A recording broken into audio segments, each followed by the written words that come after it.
Joining me now is Douglas Murray, Associate Editor of The Spectator and the best-selling author of The War on the West.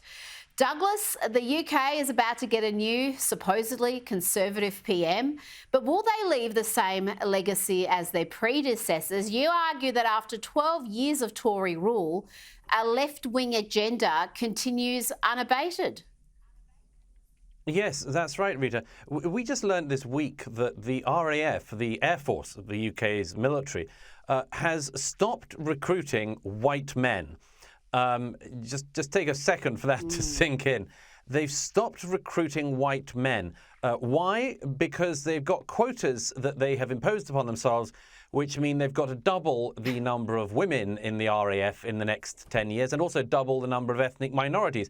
So until they find enough ethnic minorities who wish to join the RAF or enough women who want to join, they just aren't recruiting white men.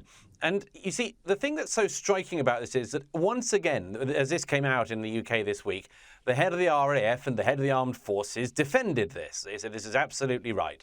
And people only get into those positions if they're highly political. So these people are saying what they believe are the necessary shibboleths of their time. They're not talking about excellence. They're not talking about toughness or the deterrence of the armed forces. They're talking about diversity. And as I say in that column in The Telegraph, this is after 12 years of Conservative rule. Liz Truss is likely to become the next British Prime Minister. And frankly, what is she able to say when people point to things like this story and say, look, you've still got a left-wing military commanders. You've still got left-wing civil servants. And you're moaning about this, but you and your party, the Conservative Party, have been in power for 12 years. What have you been doing all this time? Absolutely, and we see it right here in Australia. We've just had a change in government to a left-wing government now, but 3 terms of a supposedly conservative government, but the bureaucracy did what it wanted and pushed this left-wing agenda through. Now, you've also written a fantastic piece for The Times about Republicans' fury at businesses that impose their leftist ideology on staff and customers. Personally, I think this is a backlash that is long overdue, but you make the point that it risks further fracturing the US. Well, I think that is the case. I mean, almost everything risks further fracturing the US at the moment. I think it is a backlash, and to some extent it is a necessary backlash. We've talked before about the way in which woke corporate has just ridden across America like it has Australia and Britain.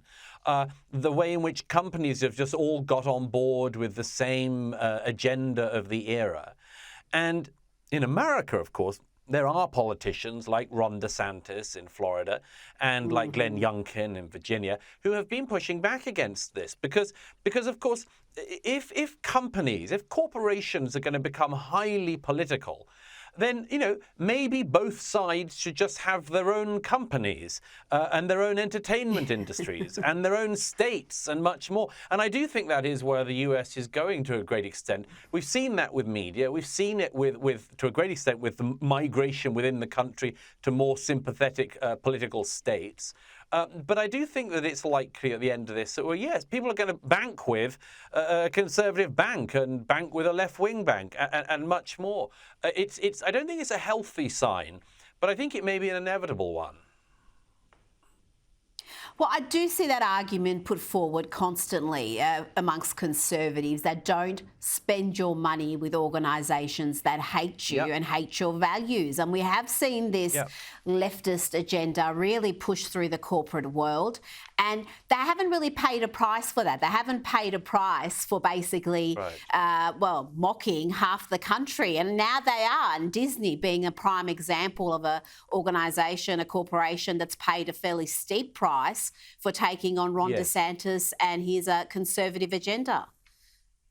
Yes, it's not just taking it on. The problem is Disney lying about it.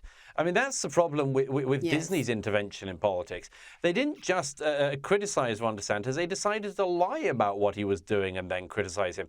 And I think he's quite right to push back against that. But the interesting thing is, and again, I mean, some viewers may not know this, but there are corporations like the Daily Wire, which is a conservative news website, which has announced recently that it's going to be making programs for children. Now, that's a very interesting development, and that's the sort of thing that can happen in America. It'll be interesting to see if it happens elsewhere, is to effectively say, look, these entertainment industries have let everyone down. We'll do our own entertainment. And I think in some ways that is a healthy sign. It's a healthy backlash. But as I say, it means that these places where Americans can meet in neutral terrain are basically just disappearing before our eyes. And staying in the US, the Biden administration is forging ahead with its desire to do a deal with Iran, even after that country's sponsorship of terrorism, including assassination bids on US soil.